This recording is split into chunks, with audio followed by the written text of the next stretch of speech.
Hello everyone, कैसे हैं आप सब? I hope you all are studying good.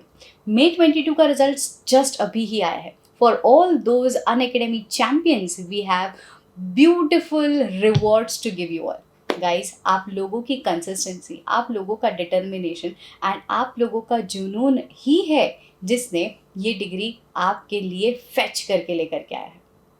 Secondly, जो भी स्टूडेंट्स अब तक नहीं क्लियर कर पाए हैं unfortunately because of any reason, mental pressure, financial pressure, काफ़ी सारा स्ट्रगल, काफ़ी सारा टाइम जो आप स्टडीज़ के लिए नहीं डिवोट कर पाए, but it's okay.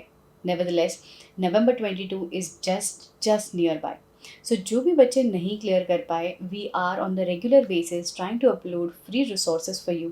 So in case you are trying to complete the portion in a shorter span of time, you can just go through the YouTube videos जहाँ पे अपकमिंग वीक्स में I be also posting the videos on professional ethics. आज जो है हम लोग एक नया टॉपिक यूज़ करने वाले हैं, that is using the work of. तो जिनका भी काम हमको यूज़ करना है ना, उनका आज टॉपिक पढ़ना है। सो ऐसे इसकी सीरीज़ में इसे 600 सीरीज़ के नाम से जाना जाता है। ठीक है, so please make sure that you are watching all the sessions and regular note. तो ये जो सेशन है करीब करीब आपका 80 to 90% ऑफ द पोर्शन यहीं पे as a part of revision complete हो जाएगा। So if at all you have not subscribe to the channel और you have not press the bell icon, first of all do that. ठीक है, and जो Unacademy champions हैं उनके लिए ये सारे रिवॉर्ड्स हैं जो आपके लिए ही हम लोग लेकर के आए हैं। इस रिवॉर्ड पाने के लिए आपके रिजल्ट्स की जो डिटेल्स है ना, वो गूगल ड्राइव की लिंक में आपको पेस्ट करनी है। तो गूगल ड्राइव का जो लिंक है वो मैं आपको दे रही हूँ in the description box. Also guys, plus class as well as iconic batches हम लोगों ने आपके लिए लॉन्च किए हुए हैं for November 22 and May 23। Ma'am, iconic batch में ऐसा क्या है? Iconic batch actually gives you an added advantage to watch the lectures in a premium recorded content. जो studio recording है, wherein you don't waste time, wherein you have a kind of flexibility to watch the animated lectures so that you can retain on a best possible manner. ठीक है, सो नवंबर 22 and May 23 के iconic और plus batches join करने के लिए you can very well use the code audit sar and take up the maximum possible discounts. ठीक है, चलिए आज का सेशन शुरू करते हैं। Let's get started.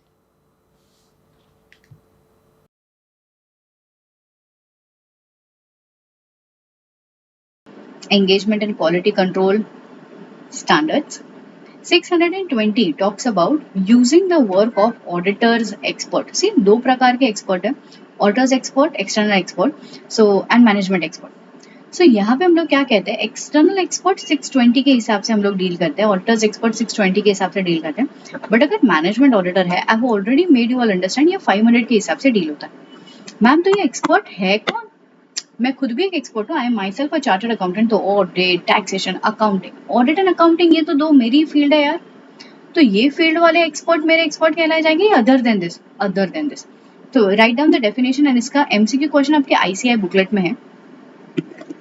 An individual or organization possessing an expertise in the field underline other than accounting or auditing, whose work in that field is used by the auditor to assist the auditor in obtaining the sufficient audit evidences.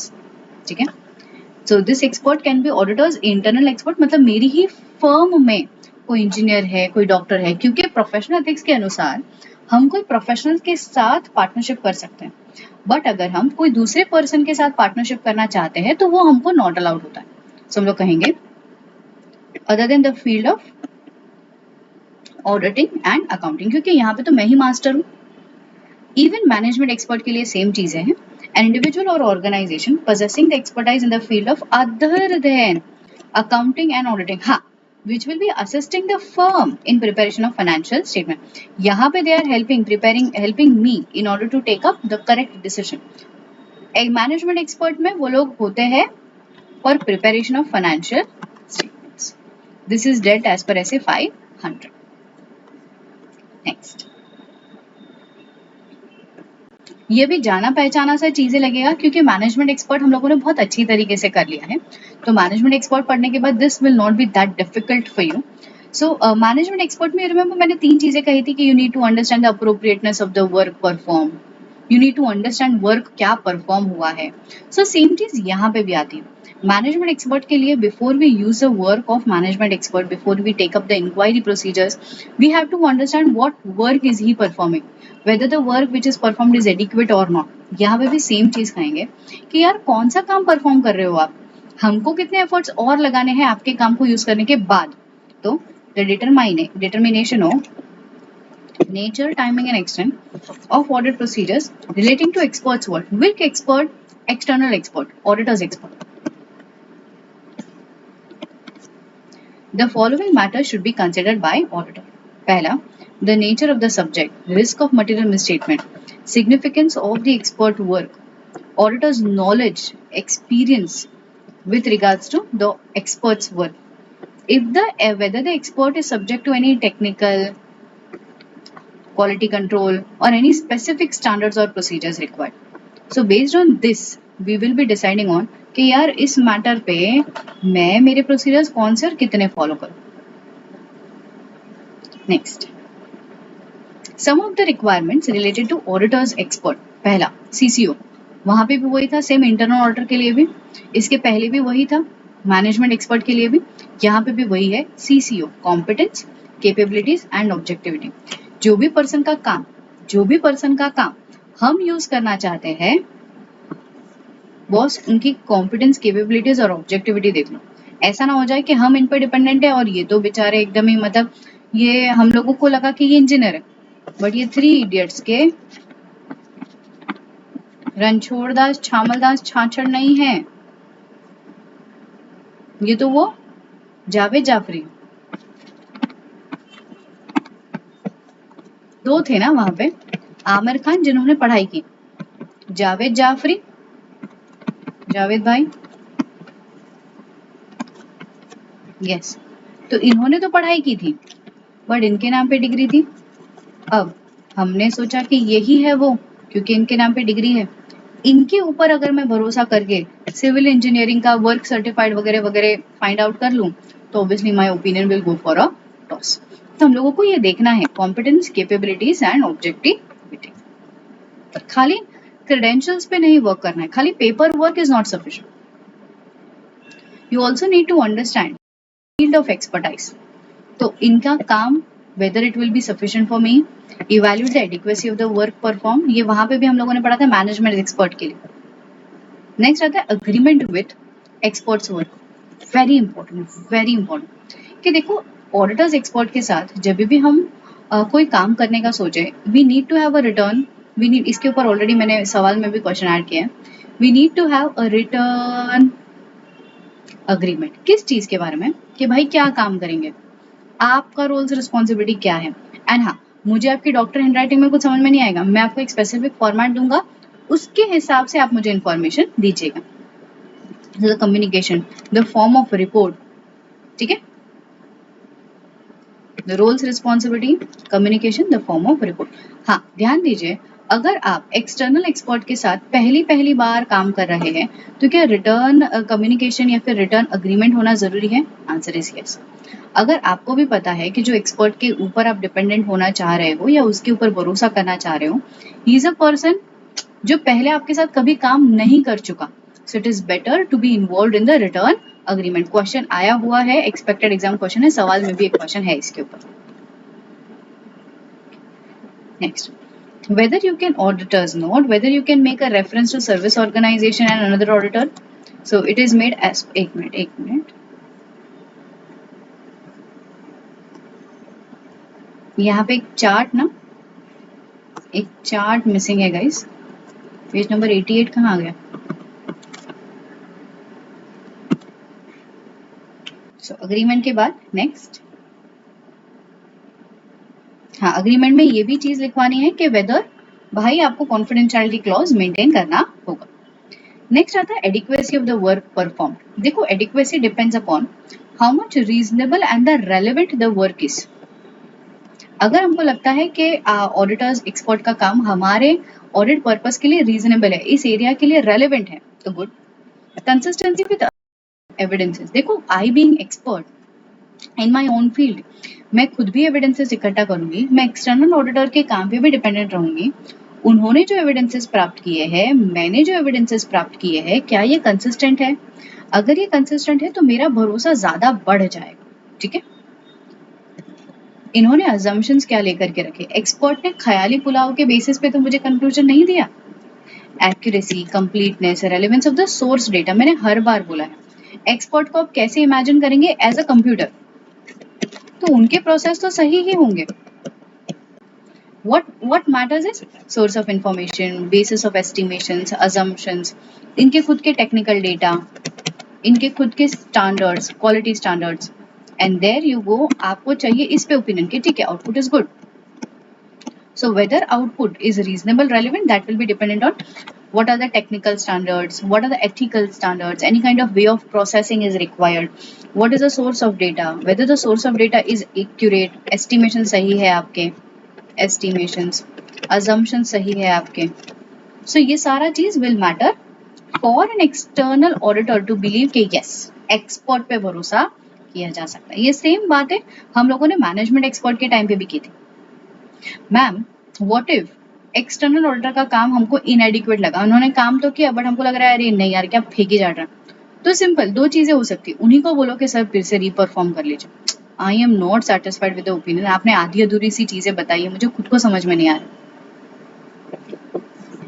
So determining कि further audit work क्या perform करना है by an expert, and also to decide मुझे और क्या procedures करने हैं, हमारे लिए भी क्या additional audit procedures, further audit procedures करने होंगे इन दैट पर्टिकुलर सिचुएशन।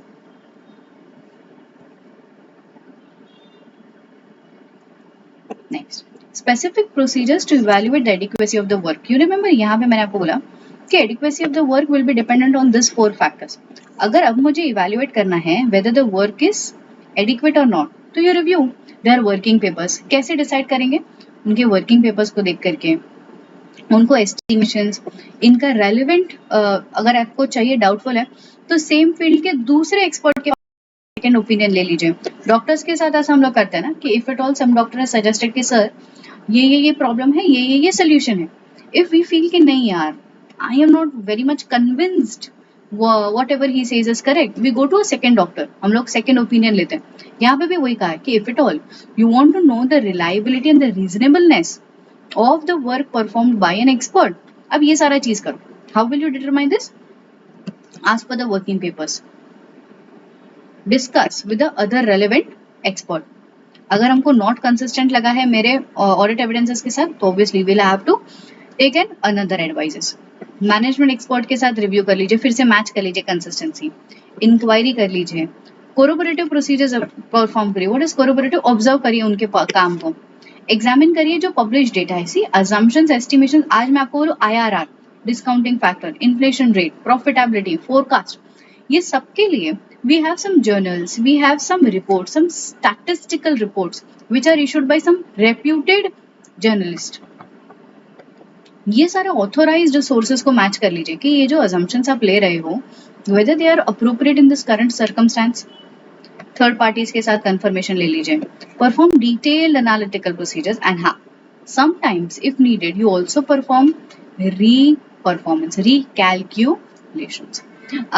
आपने ना शायद ये आपके इंडियास में पढ़ा होगा, whenever we talk about employ benefit, तो हम लोग एक प्लान्ड एसेट बनाते हैं, तो ये प्लान्ड एसेट के नाम पे एक्चुअरियल वैल्यूएशंस की नीड होती है। So being a chartered accountant, even you know कि actuarial valuations are based on what criteria, so even you are very much capable to have a second hand over those calculations। तो वहां पे वो लोग मुझे कहते हैं कि in that particular manner you re-perform the calculations, whatever the estimations and assumptions are, you do this by performing these 5 procedures, you will be able to understand whether the work performed by auditor's expert is adequate or not।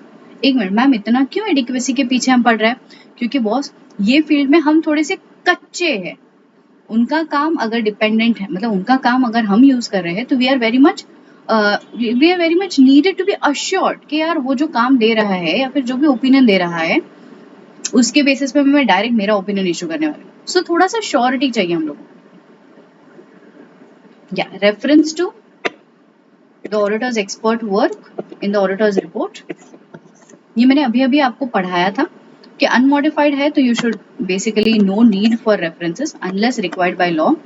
अगर report modified है तो yes reference can be made, just इतना which is necessary to make the users understand the modifications. Hence search references should be given, but हाँ, search references will not reduce your risk and responsibility for your own opinion. ठीक है, note ऐसे 402 के हिसाब से as well as another auditor का report भी इसी हिसाब से करते हैं. The last point for this standard is which area will need expert. So देखिए, valuation of complex financial instruments, valuation of land, building, machinery, intangible, tangible, impairment, estimations of gas reserves, oil, actuarial calculations. इसी का बारे में example में दे रही थी, employ benefit, valuation of environmental liabilities, site cleanup cost, interpretation of laws, contract and regulations. So इसी के basis पे you being auditor, you will be deciding upon कि यार ये areas है and can I be dependent on the use of the work of some another expert. Yeah? This was almost the same as management expert. SS 620 comes to an end out over here.